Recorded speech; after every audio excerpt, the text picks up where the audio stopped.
Hello friends, स्वागत है आपका अपने चलो फैक्ट्स और रावली में। आज का विषय है नाच जहर वैम्पायर, जर्मनिक लोकगीत। नाच जहर वैम्पायर का एक रूप है जो सिलेसिया और बवेरिया सहित जर्मनिक और पोलिश क्षेत्रों में पाया जाता है, जो भूतों द्वारा प्रदर्शित व्यवहार भी प्रदर्शित करता है। नाम का अनुवाद बाद में नाच से जीना जहरे के रूप में किया जाता है, जो संभवतः मृत्यु के बाद उनके जीने या मृत्यु के बाद मनुष्यों पर जीने का संकेत देता है। इसके अलावा बाद में के लिए नाच का विकल्प नाचट रात के समान है। यह शब्द स्वयं जर्मन है, जिसमें नाच का अर्थ बाद में और जहर का अर्थ चबाने वाला या भक्षण करने वाला है। यह एक ऐसे प्राणी का सुझाव देता है जो मृत्यु के बाद भक्षण करता है या उपभोग करता है।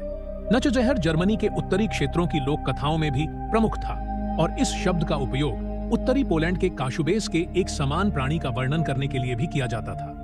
काशुब को पोमेरेनियन भी कहा जाता है और वे पोलैंड में पाए जाने वाले स्लाविक जनजातियों के वंशज हैं, जो आमतौर पर पोल्स के रूप में संदर्भित लोगों द्वारा बसाए जाने से पहले पोलैंड में पाए जाते थे।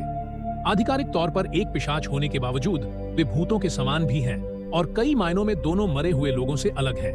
वे स्पष्ट रूप से काल्पनिक कथाओं में प्रचलित थोड़े अधिक महान या शानदार ढंग से आकर्षक पिशाचों से बहुत अलग हैं। नच जहरर खून चूसने वाला नहीं है, बल्कि एक भूत की तरह, बल्कि पहले से ही मृत शरीरों को खाता है। नच जहरर आमतौर पर आत्महत्या के बाद बनाया जाता है, हालांकि कभी कभी आकस्मिक मृत्यु से भी। जर्मन लोक कथा के अनुसार कोई व्यक्ति काटने या खरोंचने से नच जहरर नहीं बनता है। परिवर्तन मृत्यु के बाद होता है और संचारी नहीं होता है। नच जहरर बीमारी और रोग से भी संबंधित हैं। यदि प्लेग से लोगों का एक बड़ा समूह मर जाता है तो मरने वाला पहला व्यक्ति नच जहरर माना जाता है। आमतौर पर एक नच जहरर जागने पर अपने परिवार के सदस्यों को खा जाता है। यह भी कहा गया है कि वे अपने अंतिम संस्कार के कफन सहित अपने शरीर को खा जाते हैं, और जितना ज्यादा वे खुद को खाते हैं उतना ही ज्यादा वे अपने परिवार को शारीरिक रूप से खत्म कर देते हैं। यह असंभव नहीं है कि मृतकों द्वारा खुद को खाने का विचार खुली कब्रों में पड़े शवों से आया हो, जिन्हें आंशिक रूप से चूहों जैसे मैला ढोने वालों ने खा लिया हो। नाच जहर स्लाविक पिशाच के समान था, क्योंकि यह हाल ही में मरा हुआ व्यक्ति था जो कब्र से वापस आकर परिवार और गांव के परिचितों पर हमला करता था। कुछ काशुबेस का मानना था कि नच जहर अपनी कब्र से निकलकर सुअर का रूप धारण कर लेता था, फिर अपने परिवार के सदस्यों से मिलने जाता था और उनका खून पीता था। नच जहर के एक लोकप्रिय शौक में अन्य जानवरों की शरारतें शामिल हैं, जिसमें गाय की पूंछ को आपस में पिरोना शामिल है, जिससे प्लेग और बीमारी फैलती है। इसके अलावा नच जहर चर्च की घंटी बजाने के लिए चढ़ सकता था, जो उन्हें सुनने वाले किसी भी व्यक्ति की मौत का कारण बनता था। नच जहर की एक और कम झात क्षमता यह है कि इसमें किसी पर अपनी छाया डालकर मृत्यु लाने की शक्ति थी। कब्रिस्तान में नच जहर का शिकार करने वाले लोग उसके द्वारा कब्र के कपड़ों को चबाते समय की जाने वाली गुर्राहट की आवाज सुनते थे। यह आमतौर पर किसी असामान्य मृत्यु से उत्पन्न होता है, जैसे कि आत्महत्या या दुर्घटना से मरने वाला व्यक्ति। वे महामारी की बीमारी से भी जुड़े थे, जैसे कि जब भी लोगों का एक समूह एक ही बीमारी से मरता है तो सबसे पहले मरने वाले व्यक्ति को समूह की मृत्यु का कारण माना जाता है।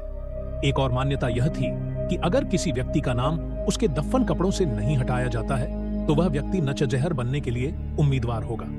एक बच्चा जो एक कॉल एमनियोटिक थैली का एक टुकड़ा के साथ पैदा होता है, वह मृत्यु के बाद नच जहर बन जाएगा। ऐसी मान्यता वेनिस गणराज्य में भी पाई जाती है, जहां हाल ही में प्लेग से मरे लोगों की सामूहिक कब्र में एक महिला का शव मिला था, जिसके मुंह में ईंट थी। ईंटों और पत्थरों के साथ साथ लाशों के मुंह में कीलें भी पाई गई हैं, जिससे वही नतीजा निकला है। आधिकारिक हत्या मिथक कहता है कि आप एक नच जहर को उसके मुंह में एक सिक्का रखकर और फिर उसका सिर काटकर मार सकते हैं। इससे यह समझा जा सकता है कि मुंह में एक सिक्का होने से लकवा हो सकता है, जैसा कि कुछ मिथकों में कहा गया है कि पिशाच के दिल में खूंटी घुसाने से लकवा हो सकता है।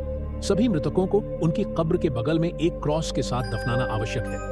अन्य पिशाचों और भूतों की तरह बढ़ती हुई लाशों को विचलित करने के लिए बीज या चावल बिखेरे जाते हैं। जिन लोगों को भविष्य में नच जहर गतिविधि का संदेह होता है, उन्हें दफनाने से पहले उनकी गर्दन तोड़ दी जाती है।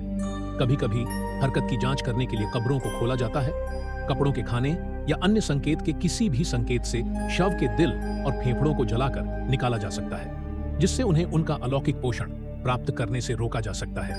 हालांकि शव के मुंह में फूल डालना शायद अजीब लगे, लेकिन ऐसा करने से सख्त मना किया जाता है, क्योंकि स्वादिष्ट निवाले शव को अन्य मांसाहारी स्नैक्स की तलाश करने के लिए प्रेरित कर सकते हैं। नचचेहरर की विशेषता यह है कि वह कब्र में अपने अंगूठे को उल्टे हाथ में रखकर लेटा रहता है और उसकी बाईं आंख खुली रहती है।